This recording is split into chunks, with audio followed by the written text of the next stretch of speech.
जगतकु एड़े प्रेम ईश्वर करिले से आपणा द्वितीय पुत्रंकु देले नर बेशे प्रभु जीशु जगते आसिले हम पाप अंगे नहीं तुसे बलि हेले जे करे विश्वास न होई विनाश अनंत जीवन पाइब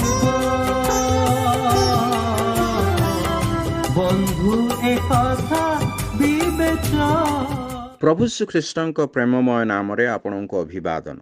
जौन लिखित सुसमाचार 10 अध्याय 28 पदरे आम यहीपरि पाठ करूँ पुणी मु सेमानंको अनंत जीवन दिए आउ सेमाने कदापि केबे हें विनष्ट हेबे नाही पुणी केही मो हस्तरु सेमानंको हरण करिबो नाही।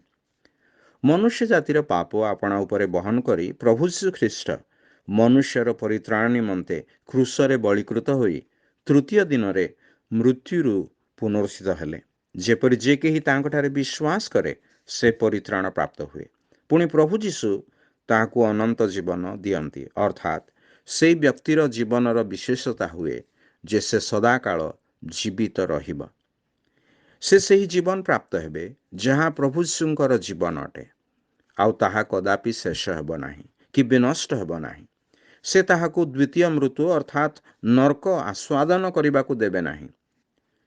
जो प्रभु आमको ये जीवन रे आमको परित्राण दियंती से अनंत जीवन द्वारा अनंत सुरक्षा मध्य दान करती से कहती पुणी केही मो हस्तरु सेमानकु हरण करिब नाही।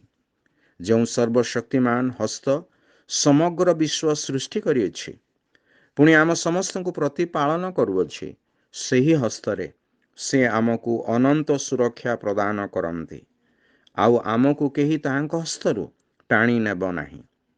आपण मध्य एही निश्चयता प्राप्त हेबा निमंते ईश्वर आपणको साहाय्य करंतु। धन्यवाद।